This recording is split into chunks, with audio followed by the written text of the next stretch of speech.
Bienvenue sur UAC, École africaine de la crypto-monnaie. Dans cette vidéo, je vais vous parler de ONA renonce contrat. Ce sont les propriétaires qui renoncent au contrat.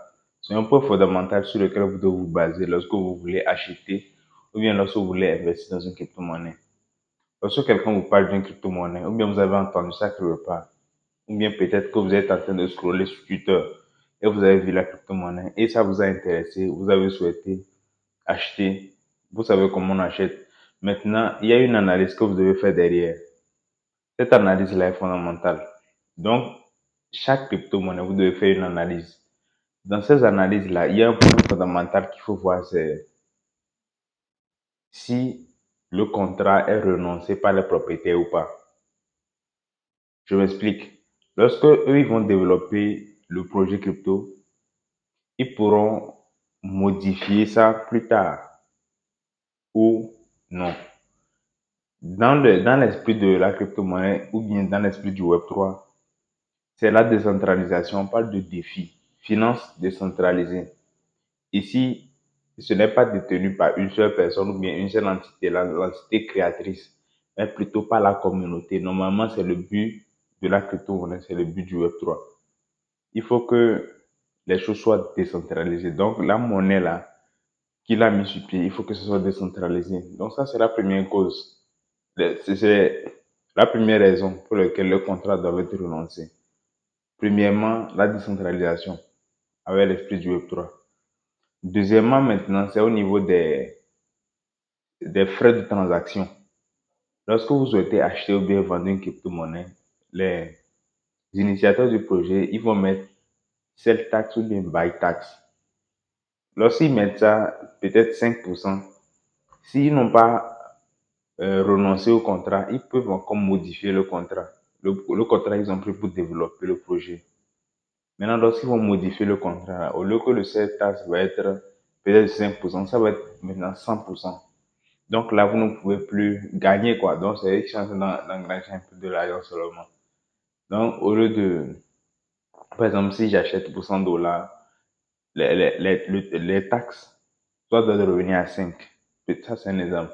Maintenant, eux, lorsqu'ils vont modifier le contrat, ça va revenir à 100. Donc, ce qui va faire que j'achète 100. Je ne gagne rien, quoi. Je ne gagne rien. Donc, peut-être même, il peut faire jusqu'à siphonner votre compte même. Par exemple, si vous avez beaucoup de crypto-monnaies dans le compte, ils peuvent siphonner votre compte au niveau du contrat. Maintenant, un contrat n'est pas obligatoire. Ne pas forcément obligatoirement renoncer ou pas. Parce que il y a des mêmes coins et puis les projets solides même en crypto.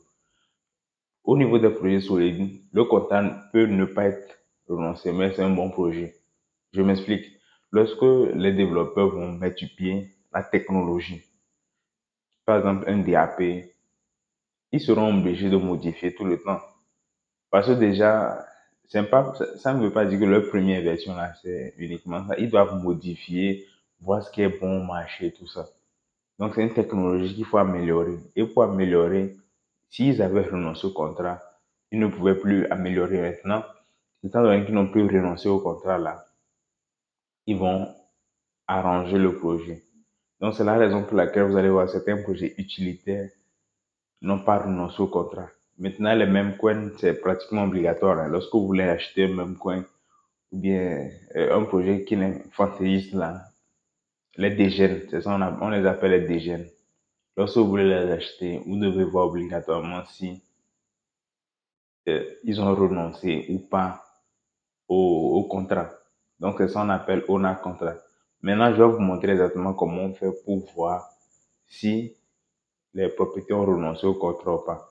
Donc, je vais aller au niveau de Google. Donc, au niveau de Google,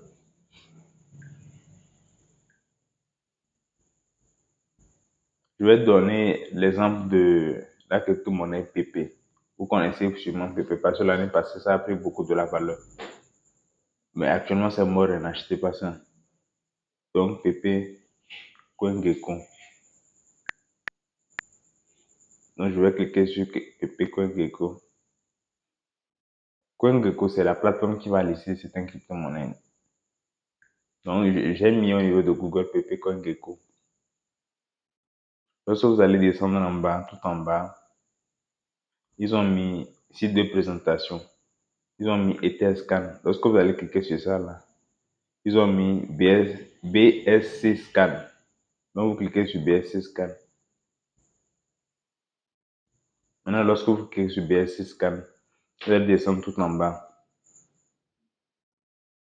Lorsque vous descendez en bas, vous allez voir, on a écrit quelque part contrat. Vous cliquez sur contrat.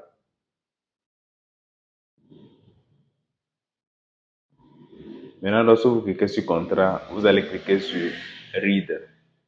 Vous cliquez sur read.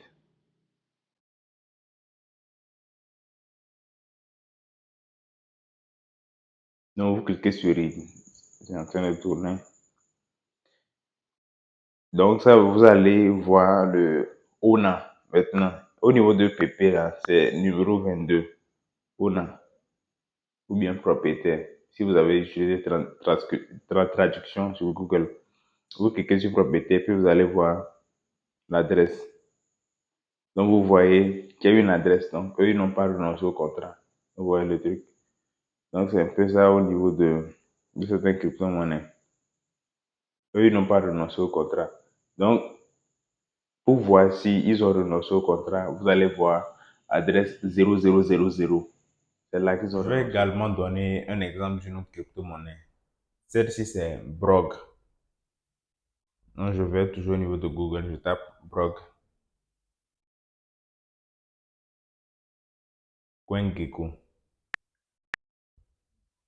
Donc, je vais là. Moi, c'est CoinGecko que j'utilise. D'autres utilisent CoinMarketCap aussi. Donc, vous cliquez sur Google. Donc, en bas, au niveau des informations, là, vous allez voir site de présentation. Ici, ce n'est pas BSC Scan, mais c'est plutôt Base Scan. Parce que Base, c'est le layer 2 de Ethereum sur lequel fonctionne cette crypto-monnaie. Donc, ils ont développé ça sur Base. C'est-à-dire, lorsque vous voulez acheter là, vous devez transformer votre Ethereum ERC20 en base, en Ethereum base. Maintenant, c'est avec ça, vous allez pouvoir acheter. Dans cette autre vidéo, je vais expliquer comment on fait ça. Donc, base scan, vous cliquez base scan. Vous descendez tout en bas. Toujours c'est pareil, hein, vous allez au niveau de contrat. Donc, lorsque vous allez au niveau de contrat, vous allez descendre au niveau de ONA. Contrat read. Lire. Maintenant, propriétaire. Là-bas, vous allez voir que l'adresse est 0000. Donc, ça veut dire qu'ils ont renoncé au contrat. Et vous pouvez maintenant investir dans ça. Donc, c'est un peu ça. Lorsque vous voyez une adresse 000 là, c'est qu'ils ont renoncé au contrat. Par contre, lorsque vous voyez au niveau de ONA, et puis vous voyez une adresse là, c'est qu'ils n'ont pas renoncé au contrat. Donc, c'est un paramètre qui est important sur lequel vous devez vous baser pour investir dans une crypto-monnaie ou pas.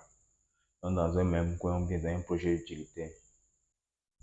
N'oubliez pas que dans un projet utilitaire, étant donné qu'on va faire des modifications, des ajouts tout le temps, c'est la raison pour laquelle eux, souvent, ils ne renoncent pas au contrat. Ils utilisent toujours le contrat et ils vont faire des modifications. Maintenant, il faut connaître l'équipe qui est derrière pour que tout le cycle là ne soit pas une arnaque en fait. Donc, c'est la raison pour laquelle vous devez faire une analyse encore plus profonde. Au moins, ça, c'est la première étape, si le compteur renonce ou pas.